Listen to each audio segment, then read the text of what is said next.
Vamos a buscar Génesis capítulo 32.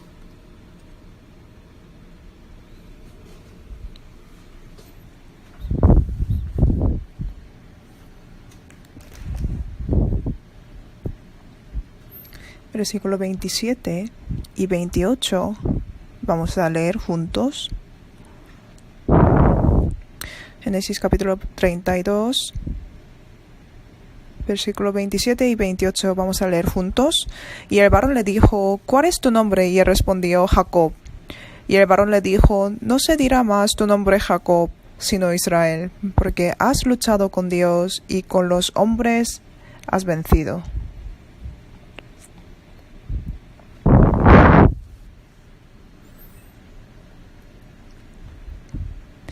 Dicen que la primavera de este año empieza un poco más temprano, ¿verdad? Creo que están ocurriendo muchas cosas raras a causa del clima anormal. Cambio climático. Recién he visto un video, era una película documental de Al Gore, ¿no? Él fue vicepresidente de los Estados Unidos. Él hizo una película. Se llama Una verdad incómoda. Su contenido también la es. Él hizo esta película documental con las cosas que él averiguó estando en grupo ecologista. En esta película sale que muchos osos polares se volverán ahogados dentro de 10 años. Los osos polares viven encima de hielo, pero están disminuyendo los hielos oceánicos en que ellos viven. Van a haber cuerpos muertos de los osos polares por ser ahogados. Este año la primavera viene un poco más rápido y por muchas cosas estamos seguros de que estamos viviendo en los últimos tiempos. El contenido en el que tenemos que pensar es acerca de Jacob. Génesis tiene 50 capítulos y la historia de Jacob está escrita desde el capítulo 25 hasta el 49. Más de la mitad o casi la mitad del libro de Génesis trata la vida de Jacob. Cuando vemos la vida de Jacob, parece un cuento antiguo que se ha inventado bien, como ver su historia. Jacob él mismo también dijo que fueron malos sus días de su vida. Por eso será muy difícil hablar de todas las cosas de Jacob en una semana. Por eso la vida de Jacob es una vida que podemos averiguar con muchos puntos de vista. Pero vamos a aprender sobre Jacob que luchó con Dios, enfocando el título de hoy. Para concluir, el tema de hoy es la vida de Jacob. Si él hubiera esperado a Dios y hubiera tenido paciencia, podría haber tenido un camino plano y cómodo, pero él tuvo que llegar un camino muy largo y difícil por tener sus pensamientos y esfuerzos propios. A través de la vida de Jacob podemos aprender que esperar a Dios y confiar en Él tiene gran sentido en nosotros. La Biblia presenta a Jacob y Esaú y explica que Esaú es el hombre de campo. En la actualidad la expresión de hombre de campo significa lo siguiente: los que tienen los pies sobre la tierra. Al estar en campo entienden todo con prudencia, digamos. Este tipo de hombre es el que sabe cómo comprar productos con el precio justo, cómo hacer compras en internet, cómo hacer transferencia electrónica. Sabe todo esto. Este tipo de hombre es el hombre del campo. La Biblia dice que Jacob era varón quieto, ¿no? En la actualidad, ser quieto se refiere a pensar profundamente en el mundo interior. En otro caso, Jesucristo también le dijo a Natanael así, ¿no? Cuando estabas debajo de la higuera, te vi. Ese Natanael pensó en su vida debajo de la higuera, ¿verdad? Jesús lo supo. Como esto, Jacob tenía unos pensamientos profundos y reflexión en su mundo interior. ¿Qué es la vida? Así era el corazón de Jacob. Entonces, ¿cuál cosa llama la atención de su corazón? La aspiración a la primogenitura lo tenía en su corazón. ¿Qué es la primogenitura? ¿Por qué la tuvo en su corazón? La primogenitura es un derecho de los bienes, primeramente. Tiene el derecho de recibir las propiedades de los padres 2 veces más que otros hermanos. También hay otra cosa muy importante que es tener privilegio espiritual. El primogénito tiene el derecho de dar ofrenda a Dios en lugar de los padres. También el primogénito tiene el derecho de bendecir a sus hijos. Por eso, desde que Jacob estuvo en vientre, él empezaba la vida de combate para conseguirla. En mi distrito están 2 hermanas gemelas. Yo preguntaba estudiando sobre Jacob, ¿quién primero salió al mundo? Así pregunté, ya que su madre también recibió la salvación. Me dijo que no supo por qué salieron por operación cesárea. El resultado dependió del cuál sujeto primero es el médico, ¿no? Pensaba que es un asunto lamentable para ellos. Pero en el caso de Jacob, su vida de combate empezó desde haber estado en el vientre de su madre. Por eso él tendría muchas luchas internas y vencimientos profundos por no haber sido primogénito. Él entendió correctamente la primogenitura y derecho a bendecir a los hijos. Por eso, al final, él se llevó la primogenitura haciendo todas sus maneras. Jacob supo cómo oler. De otra forma, yo explico, él no quitó la primogenitura de su hermano solamente por aprovechar las relaciones humanas, sino también por intervención de Dios. No podemos imaginar cuántas veces Jacob pensó y averiguó para quitarlas. Génesis capítulo 25. Génesis capítulo 25, versículo 33.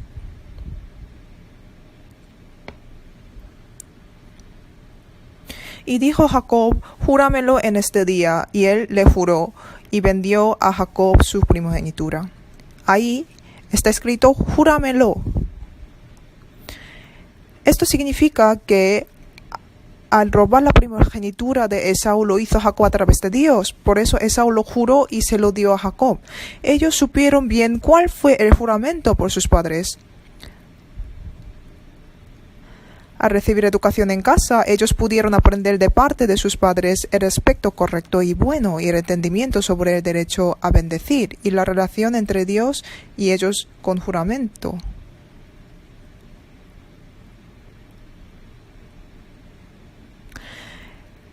Esaú quería salir a jugar cuando sus padres empezaban a hablar de tales cosas. En versículo 34 pone que entonces Jacob dio a Esaú pan y del guisano de las lentejas, y él comió y bebió y se levantó y se fue. Así menospreció Esaú la primogenitura. Eso significa que él no pensó nada en la primogenitura. En la Biblia sale profano. Eso se refiere a hacer algo con descuido. Cuando no ponen atención en hacer algunas cosas que están relacionadas con Dios, la Biblia lo llama profano. La Biblia profetizó antes.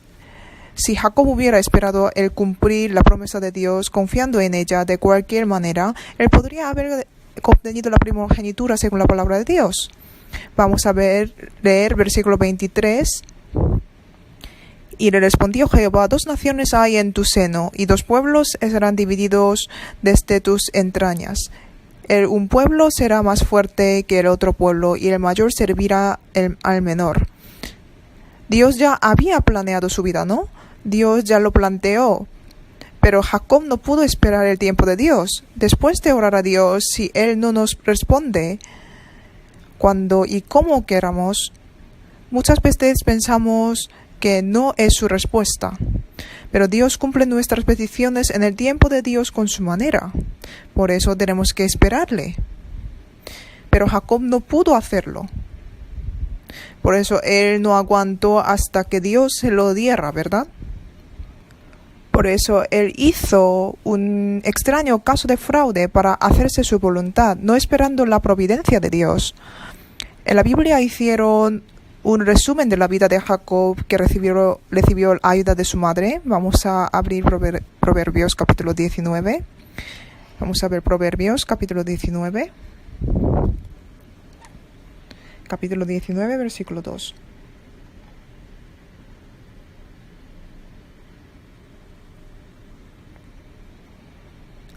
El alma sin ciencia no es buena y aquel que se apresura con los pies peca. Él tuvo conocimiento sobre la primogenitura, ¿no? Pero él se apresuró. Por eso él tuvo que pasar un proceso muy largo que no tuvo nada que ver con el plan de Dios. A lo mejor no habrá otra persona que insiste en sus cosas y sus planes para lograrlos como Jacob. Él sirvió a Labán para tomar a Raquel en 14 años. Jacob era muy listo y astuto. Podemos decir que él es un maestro de trucos. ¿Cómo Dios entrenó a este Jacob? Dios lo mandó a Labán, su tío, que es más astuto que Jacob. ¿No nos pasa esto a veces? Cuando yo insisto en mi pensamiento propio delante de Dios, tengo que enfrentar a enemigos más fuertes que yo. De esta manera Dios entrenó a Jacob. Por eso él se fue bajo Labán, fue engañado por Labán y obtuvo a 2 mujeres y tuvo que sobrevivir con su manera. En un concepto actual, adquirir las propiedades utilizando ingeniería genética. Al ver a Labán y Jacob hay una batalla mental. De hecho, en nuestra época es suficiente hacer una serie de telenovela acerca de miembros de la ejecutiva de empresa con la historia que ocurrió entre las dos. Por eso Jacob sirvió a Labán. ¿Pero por qué le sirvió en 7 años? Es por la dote. Si un novio se lleva a su mujer consigo, entonces faltan manos de una persona en la casa de mujer, ¿no? Por eso hay que dar un conjunto de bienes para casarse, pero Jacob no tuvo nada, por eso él trabajó. Su salario por trabajar en 7 años, en la actualidad Jacob será uno de los triunfadores por sus propios esfuerzos. Él llegó con manos vacías y salió siendo muy rico. Por eso imaginamos cuán inteligente y extraordinario era. Jacob, por seguir insistiendo en sus propios pensamientos, al final no pudo ver la muerte de su madre y tuvo muchos sufrimientos y dificultades. Así le pasó la vida. Hago resumen de la vida de Jacob. Isaac, después de 20 años de casarse, engendró a gemelos. Jacob nació agarrando el talón de su hermano mayor, Esaú. En la tienda él vivió con sus padres hasta tener 77 años. A los 15 años su abuelo Abraham, que es el antepasado de fe, murió. Esaú se casó a los 40 años. Jacob fue soltero hasta tener 80 años. Él recibió las bendiciones por engañar a su padre a los 77 años. Después se fue a casa de Labán a los 84 años. Él se casó por primera vez. Durante 7 años trabajó hasta tener 97 años. Él vivió ahí y engendró a sus hijos. Él engendró a 12 hijos. Israel es de 12 tribus. Cuando él tenía 97 años, él volvió a su lugar natal. Ahí vivió hasta tener 130 años. Desde 97 años a 130 años, él vivió entristeciéndose por la muerte de su hijo José. No era una vida cómoda, ¿verdad? Cuando él tenía 130 años, él estaba delante de Faraón y él hizo un testimonio muy conocido. Los días de los años de mi peregrinación son 130 años. Su vida era muy dura y difícil. Al tener 147 años, él murió y lo hicieron momia. Todo era la vida de Jacob. Este Jacob era un hombre frágil delante de Dios. Sin embargo, él vivió su vida con sus planes, pensamiento y con todo su esfuerzo. Digamos que él construyó su vida. Dios nos dice que Él ha preparado camino para nosotros, ¿verdad? Tenemos que seguir el camino que Dios ha preparado para nosotros. Pero si uno abre un camino que Dios no preparó por él, ¿cuán difícil y duro sería ese camino? Vamos a abrir Génesis capítulo 32. Al final Jacob se enfrentó con su límite, el límite de su vida. Su límite era en que vio a Esaú cuando sus cosas se agotaron y se enfrentó con una verdad de que ya él no pudo hacer nada. Él hizo todas las cosas que podía hacer. No olvidó orar a Dios tampoco. Él daba vueltas de cerebro ya que le estaban viniendo unos 400 soldados. Él partía sus propiedades por la mitad. Si su hermano actuó a una parte, podrá salvar por otra parte. Por eso él partió por la mitad. Él sabía que a su hermano Esaú le gustaban los regalos, como le gustaba el guisado de las lentejas. Por eso Jacob primero envió los regalos, ¿no? Él se queda detrás para ver a su hermano, detrás de aliviar su rencor. Pero por tener miedo, él primero envió a sus hijos, mujeres y sus propiedades, ¿verdad? Sin embargo, no pudo quitar su miedo. Cuando estuvo en el vado de Jacob, estaba nervioso. Por fin, él se enfrentó con su límite. Vamos a ver versículo 7, capítulo 32, versículo 7. Desde versículo 6 vamos a leer. Y los mensajeros volvieron a Jacob diciendo: vinimos a tu hermano Esaú, y él también viene a recibirte, y 400 hombres con él. Entonces Jacob tuvo gran temor y se angustió y distribuyó el pueblo que tenía consigo y las ovejas y las vacas, los camellos en 2 campamentos. En el versículo 7 pone que Jacob tuvo gran temor y se angustió.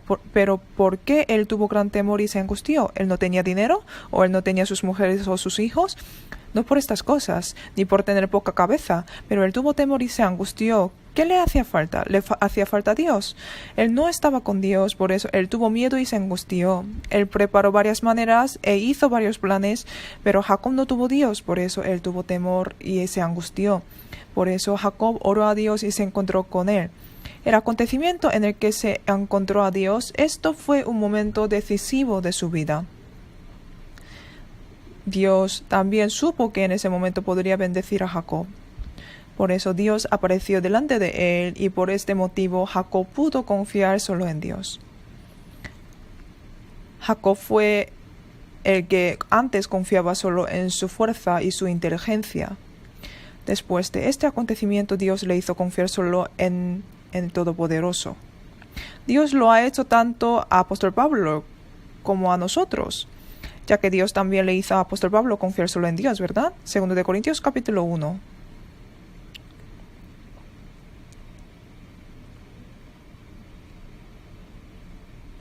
De Corintios capítulo 1, versículo 8. Les leo yo. Porque, hermanos, no queremos que ignoréis acerca de nuestra tribulación que nos sobrevino en Asia, pues fuimos abrumados sobremanera más allá de nuestras fuerzas, de tal modo que aún perdimos la esperanza de conservar la vida. Pero tuvimos en nosotros mismos sentencia de muerte, para que no confiásemos no en nosotros mismos, sino en Dios, que resucita a los muertos. Dios le hizo confiar solo en Dios. Dios nos hace también lo mismo. En nuestro caso, cuando hemos creído que podríamos hacer cualquier cosa, Dios nos ha rendido. Para que confiésemos solo en Dios. Dios nos va a hacer la misma cosa que Él hizo tanto con Jacob como con Pablo. Las aflicciones y las dificultades tienen sus papeles para nosotros.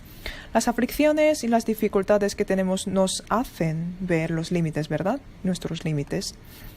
Por eso, especialmente delante de la muerte, pasa esto. Los seres humanos son muy impotentes ante la muerte. No podemos hacer nada. Especialmente cuando tengamos enfermedades, ¿no?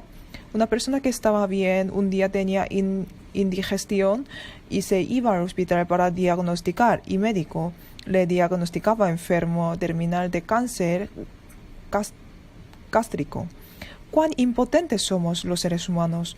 Cuando estemos débiles e impotentes, comprendemos nuestros límites. Los que han comprendido sus límites son sabios, ¿no? Sin embargo, algunos no lo comprenden hasta el fin.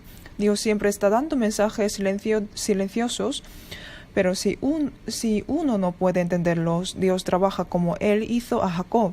Dios le empuja hasta el principio de la precipicio de la desesperación. ¿Por qué? Dios sabe bien en cuál situación se rinde esta persona. Nosotros en el momento difícil comprendemos la necesidad de Dios.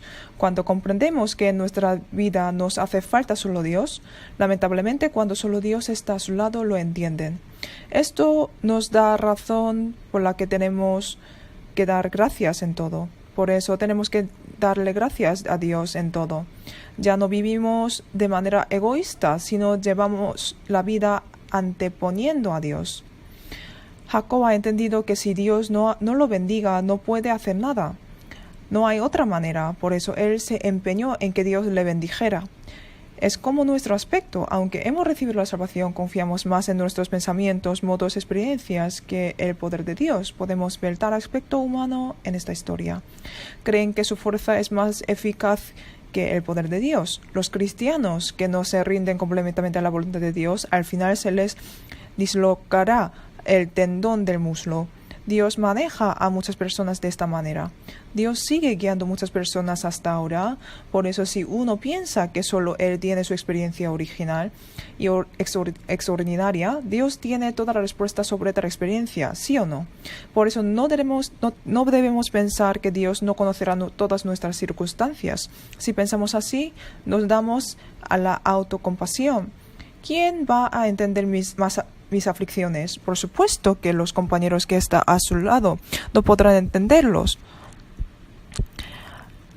Pero hace mucho tiempo algunos ya sufrieron por estos problemas y Dios les dio la respuesta. También ellos fueron utilizados por Dios y trabajaron mucho por Dios. He dicho que antes Jacob era cautivo de sus propios pensamientos, ¿no? Pero si comparamos a Jacob con Job, Job era distinto a él. Job no pudo entender sus aflicciones, sin embargo, él confiaba en Dios. Vamos a ver Job capítulo 23, desde versículo 10. Mas él conoce mi camino, me probará y saldré como oro. Versículo 13. Pero si él determina una cosa, ¿quién lo hará cambiar? Su alma deseó e hizo.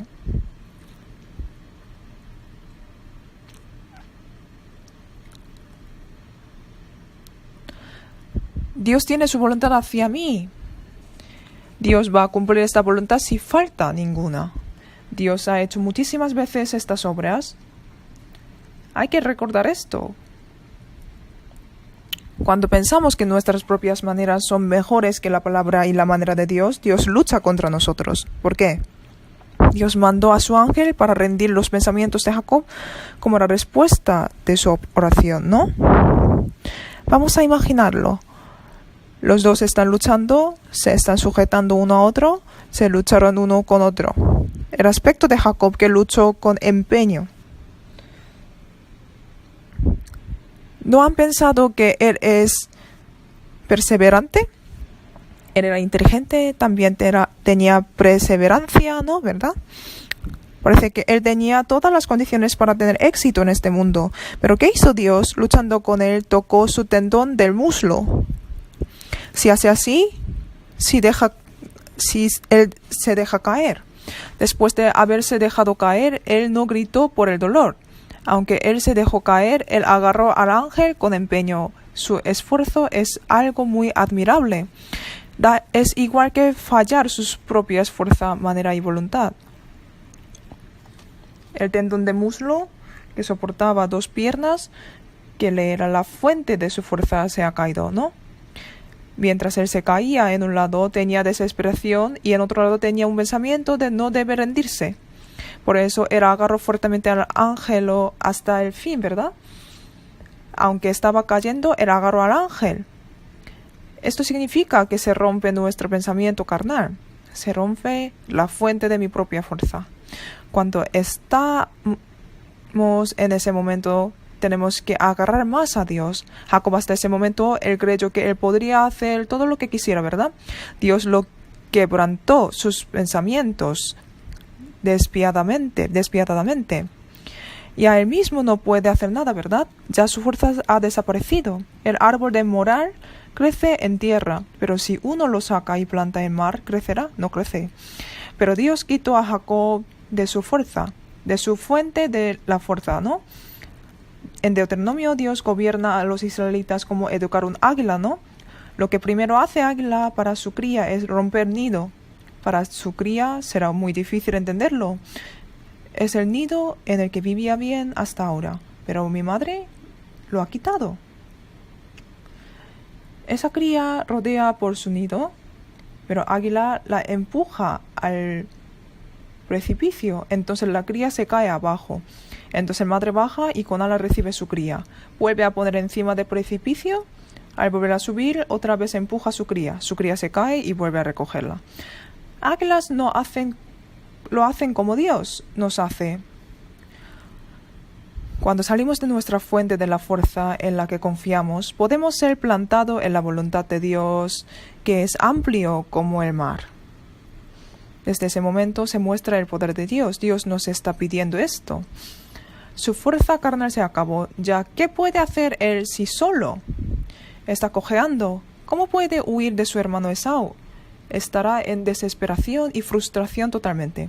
Pero en ese momento Dios lo ha bendecido.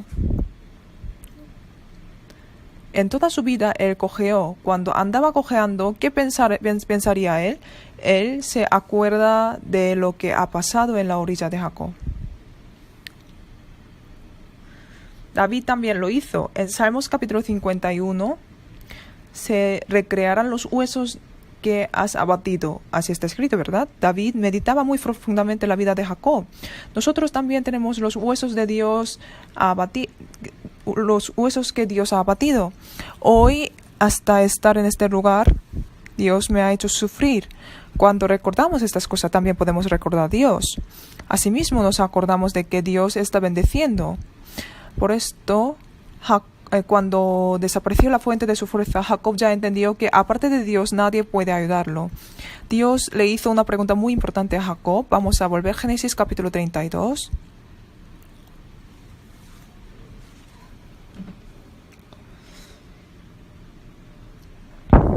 Capítulo 32, versículo 27.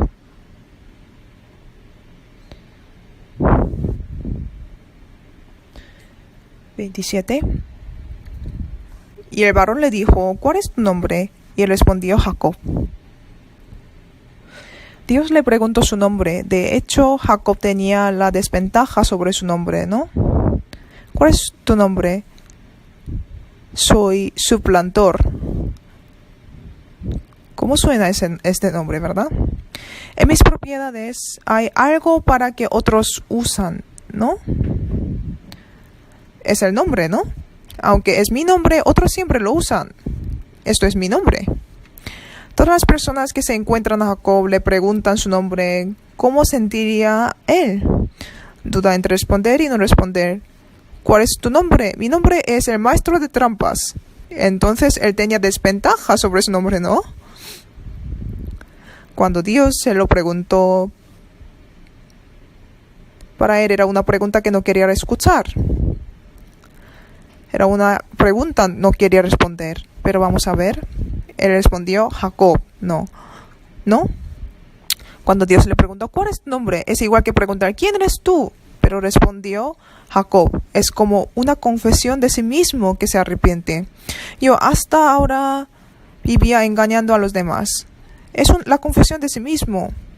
Por eso cuando le preguntó a Jacob su nombre, él respondió Jacob. Podemos pensar que él se reflexionaba de sí mismo muy completamente. En San Juan capítulo 21, Jesucristo le preguntó a Pedro la misma pregunta. Le dijo, Simón, hijo de Jonás. No lo llamó Pedro, para que él recuerda lo siguiente, su estado real. ¿Quién eres tú? A veces no nos preguntamos a nosotros mismos esto. Dios no nos pregunta. ¿En cuál situación he recibido la salvación? A veces Dios nos hace recordar esto. En ese momento creo que recibimos la misma pregunta. ¿Cuál es tu nombre? Jacob. Soy engañador, suplantor. ¿Sí o no? Jacob pudo reflexionar su estado de nuevo delante de Dios. Era la confesión de su arrepentimiento.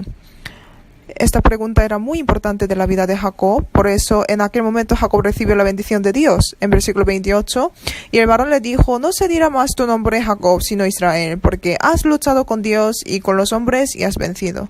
Dios cambió su nombre a Israel. Vamos a ver quién ha vencido. Jacob venció al ángel. Esa expresión vencer significa Jacob fue rendido, por eso él podía recibir la bendición. Por esto la Biblia dice que él ha vencido. ¿No es correcto? Cuando le preguntó su nombre, si él hubiera respondido, ¿qué tiene que ver contigo mi nombre? Si hubiera respondido así, él no podría haber recibido las bendiciones, ¿verdad? Jacob él mismo y su orgullo estaban rotos completamente. En cambio, en aquel momento las bendiciones de Dios estaban con él. Somos muy fuertes para rendirnos, por eso muchas veces no podemos recibir las bendiciones. Dentro de mí hay cosas perversas. Por eso muchas veces no podemos recibir bendición de Dios de parte de Dios. Tenemos que acordar esto. Israel, su significado es que Dios señorea, ¿no? Él fue engañador, astuto y radino. Ahora Dios lo enseñorea. De igual manera, Dios nos ha bendecido. Por eso, el significado del nombre de Jacob es una persona que actúa con astucia y sigue a su propio pensamiento. Y esto fue Jacob. Pero Israel es el bienaventurado, ¿verdad? Dios mismo le enseñorea. Esto es el nombre de Israel. Por eso somos cristianos nosotros. No confiamos en nuestra carne, sino en Dios. Creo que es la vida de Israel que después recibió las bendiciones de Israel, bendiciones de Dios. Jacob recibió bendiciones si Dios le dio el nombre de Israel, pero su vida no siempre era buena. No era vida que no tenía obstáculos. Su vida seguía teniendo dificultades, luchas, aflicciones, es decir, tenía problemas viviendo. Jacob, después de recibir el nuevo nombre de Israel, tenía bendiciones, pero también tenía dificultades. Yo explico una cosa de nuevo. Antes de recibir el nombre de Israel, él siempre tuvo lucha interna, también divisiones intestinas, ¿no? Después de cambiar su nombre a Israel, le empezaron a atacar sus enemigos externos. Después de recibir las bendiciones, él tenía que ir a Betel. Pero ¿a dónde él fue? Él fue a Siquem. Por estar aquí, su hija Dina fue deshonrado por los hombres de Siquem. Ocurrió una matanza. Su primer hijo Rubén se acostó con la Bilha, la concubina de su padre. Entre familia ha ocurrido una inmoralidad. También los hermanos de José lo vendieron. Él se enteró que su hijo más amado José murió. También su amada Raquel murió, ¿no? En el medio de camino ella murió. Labán primero le dio a Jacob su hija Lea, ¿verdad? He pensado personalmente que la voluntad de Dios no estaba con Lea. Así he pensado porque Lea fue sepultado en la heredad de su pueblo, pero Raquel murió en el camino. Por eso yo pensaba que en el principio Dios quería cumplir su voluntad a través de Lea, pero para Jacob Raquel era más bonita para ella. Creo que también por estas cosas podemos recibir lecciones personalmente. Jacob, hasta ese momento, él se luchaba consigo mismo. Para Jacob, el mayor enemigo era él mismo. Por eso, después de cambiar su nombre a Israel, tenía que soportar luchas contra los enemigos externos. Los enemigos de su alrededor no pudieron perseguir a Jacob, que confía en Dios y actúa con confianza. Si vemos capítulo 35, versículo 5. Y salieron, y el terror de Dios estuvo sobre las ciudades que había en sus alrededores, y no persiguieron a los hijos de Jacob. Dios hizo que los enemigos no lo persiguiesen. Es la vida que Dios acompaña. Cuando Jacob estaba quedando en Siquem, Dios le advirtió a través de Dina. Jacob estaba pensando, y ahora yo tengo que enfrentarme con los varones de Siquem y a muchos enemigos. ¿Qué debo hacer? Él confió en Dios, pero ¿cómo dijo Dios? Vamos a ver capítulo 35, versículo 1. Levántate y sube a Betel y quédate ahí. La respuesta era el subir a Betel. ¿Por qué le dijo subir a Betel sin explicación concreta? Al llegar a Betel, donde primero él se encontró con Dios, él va a recordar la promesa de Dios. La promesa de Dios nos da las respuestas de vida. Al ver cuando oramos a Dios por las cosas de nuestra vida con detalle, si no podemos encontrar las respuestas, y si tenemos más reuniones, entonces tenemos que participar en ellas. Las respuestas están en ellas. Cuando los israelitas estaban en el punto de cruzar el río Jordán, ellos no habrían pensado mucho delante del río, ¿no? ¿Cómo podemos pasar por este río? Ellos también harían muchos planes. ¿Vamos a buscar un lugar poco profundo o pondremos puente de piedra? Ellos pensaron mucho, ¿verdad? Al orar, ¿cuál era la respuesta de Dios? Sacrificaos, sí o no. Santificaos, sí o no. El pueblo de Israel averiguó las maneras para cruzar este río, ¿verdad? El arca de pacto tiene que pasar primero por este río. ¿Qué hacemos? Pero la respuesta de Dios es santificaos. Cuando uno se reconcilia con Dios individualmente, va a conseguir la respuesta. Cuando nos vienen unas cosas complicadas, duras y difíciles, oramos mucho y pedimos mucho a Dios, ¿verdad? En ese momento Dios siempre nos da respuesta. Santificaos. Entonces, encontramos la respuesta en la vida. Dios nos responde. Muchas veces podemos encontrar así las respuestas. Entonces, ¿Dios nos responde o no? Él nos hace exactamente. Por eso cuando terminamos la vida que sigue los deseos carnales, nuestra vida será rodeada por Dios. Jacob y Esaú se reconciliaron. No por regalo de Jacob, fue el resultado por Dios. Cuando sufrimos mucho y pensamos mucho en un asunto, a veces de forma imprevista se soluciona ese asunto y sale bien el resultado, ¿no? A veces algunos asuntos salen tan bien, por eso piensa que son una suerte. Pero esto es 100% por la intervención de Dios. No es por tener suerte ni por casualidad.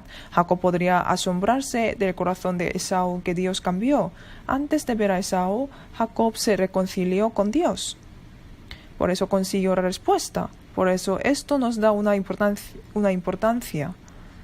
Jacob al nacer tuvo nombre Jacob, pero al leer la Biblia él murió con su nombre Israel. Vamos a ver Génesis capítulo 50, versículo 2.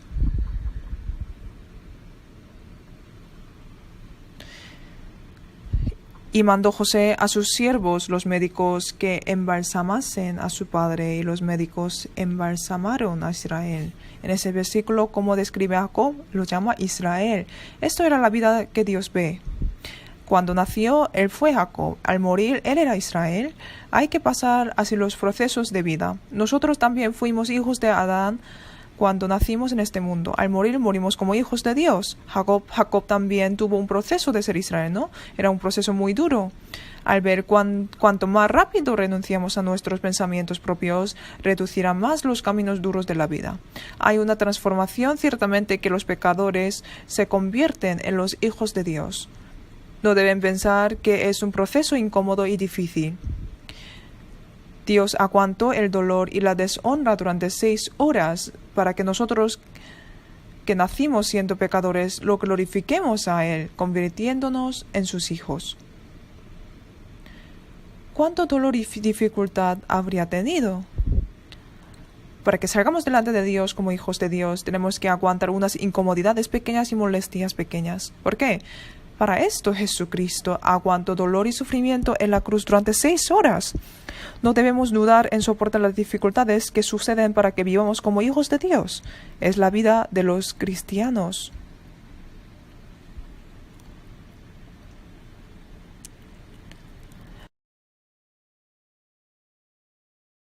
Por eso estamos aquí en este lugar. Hay que recordar que el día de hoy es una parte del proceso para que salgamos delante de Dios. Terminemos, vamos a orar.